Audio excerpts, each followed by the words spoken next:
দেশজুড়ে নাচে গানে বসন্তকে বরণ করছেন শিল্পীরা। বসন্ত বরণে উচ্ছ্বাসে মেতে ওঠে তরুণ তরুণীরা। আয়োজন ঘিরে তরুণ তরুণীদের বাসন্তী রঙের পোশাকে ঘুরে বেড়ান। কক্সবাজার সৈকতেও ঢল নামে লাখো পর্যটকের। এছাড়াও দিনটিতে দর্শনীয় স্থানে ঘুরে বেড়ান নানা শ্রেণী পেশার মানুষ। ঋতুরাজ বসন্ত বরণের নাচ গান আর বর্ণিল শোভাযাত্রা। দিনব্যাপী এই আয়োজনে সামিল হয়েছেন নানা বয়সী মানুষ।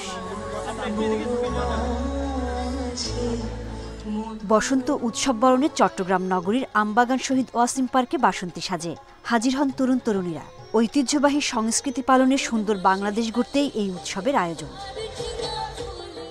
আমাদের বাঙালির জীবনে অনেক দুঃখ দুর্দশা আছে, বঞ্চনা আছে, সেগুলোকে কাটিয়ে আবার বাঙালির জীবনে একটা বর্ণিল রঙিন জীবনের যে প্রত্যাশা, সেটি তৈরি করে এই বসন্ত। ফাল্গুন বরণে খুলনা বিশ্ববিদ্যালয় বর্ণাঢ্য শোভাযাত্রা বের করা হয়। পরে নাচে গানে বসন্ত বরণ করেন শিল্পীরা। আশা আকাঙ্ক্ষা শূন্যতা সবগুলো দূর করে নতুনভাবে জীবন গড়ার প্রত্যাশা নিয়ে এই বসন্ত বরণটা আমাদের মাঝে আসে। নেত্রকোনায় সাহিত্য উৎসবে আয়োজন করা হয় বসন্ত বরণ চিত্রাঙ্কন প্রতিযোগিতা ও আলোচনা সভার। ফাল্গুনের আগমনে প্রকৃতিপ্রেমীদের নজর কাড়ছে সুনামগঞ্জের তাহিরপুরের শিমুল বাগান। সকাল থেকেই সৌন্দর্য উপভোগ করতে আসেন দর্শনার্থীরা।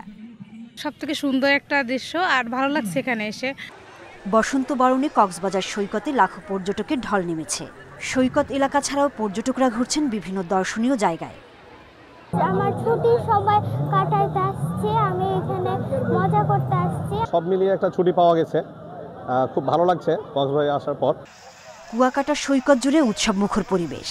বসন্ত আর সাপ্তাহিক ছুটি উপভোগ করেন দর্শনার্থীরা। সোহেলি জাহান, ইন্ডিপেন্ডেন্ট নিউজ। বসন্তের আমেজ লেগেছে চট্টগ্রামের বইমেলাতেও। বাহারি পোশাকে প্রিয়জনদের নিয়ে বইমেলা এসেছে নানা শ্রেণী পেশার মানুষ। আরও জানাতে সেখান থেকে আছেন সহকর্মী আবদুল্লাহ রাকিব। রাকিব, বইমেলাতে বসন্তের ছোঁয়া কতটা লেগেছে, বই কেমন বিক্রি হচ্ছে জানাবেন।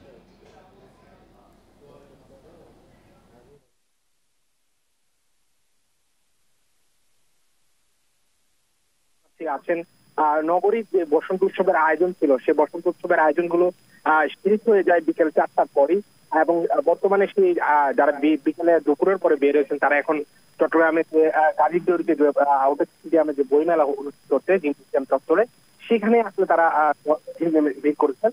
আমরা দেখছি প্রিয়জনরা তাদের কাঙ্ক্ষিত প্রিয়তমাদেরকে বা কাছে ভালোবাসার মানুষদেরকে নিয়ে বইমেলায় এসেছেন, এবং শিশুদের উপস্থিত বেশ ভালো দেখছি। এবং অভিভাবকরা তাদেরকে নিয়ে এসেছেন, পছন্দের বই কিনে দিচ্ছেন, এবং বিক্রেতারা যেটি বলছেন এই বই বসন্ত উৎসব এবং ভালোবাসা দিবস যেটি একই দিনে অনুষ্ঠিত হচ্ছে, ফলে বই উৎসবের বেচা বিক্রি অন্যান্য দিনের চেয়ে আজকে একটু বেশি, এবং পাশাপাশি ছুটির দিন স্বাভাবিকভাবে মানুষের ঢল আমরা দেখছি এখানটায়।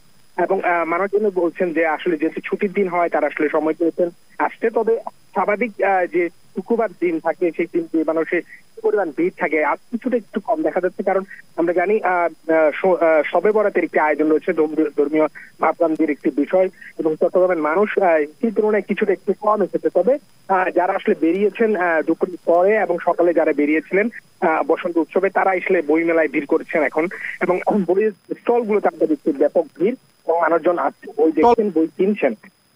সব মিলিয়ে বলা চলে চট্টগ্রামের যে বসন্ত উৎসবের রেশ সেটি নগরী জুড়ে যে যতটা ছড়িয়েছে সে তার কিছুটা হলো আমরা এখানে বইমেলায় দেখছি, এবং বইমেলায় সাধারণ মানুষজন আসছেন এবং তারা বলছেন যে বইমেলায় যেহেতু একটু আমেজ আছে এবং ঘুরতে বেরিয়েছেন, ফলে বইমেলায় তারা একটু ঘুরছেন এবং বই কেনার সুযোগ থাকলে সেটিও ক্রয় করছেন। তো এখন পর্যন্ত যেটি বলা চলে চট্টগ্রামের বইমেলার সার্বিক পরিবেশ এবং বসন্ত উৎসবের যে আয়োজন সেটি পুরোপুরি সার্বিকভাবে সুন্দরভাবে চলছে।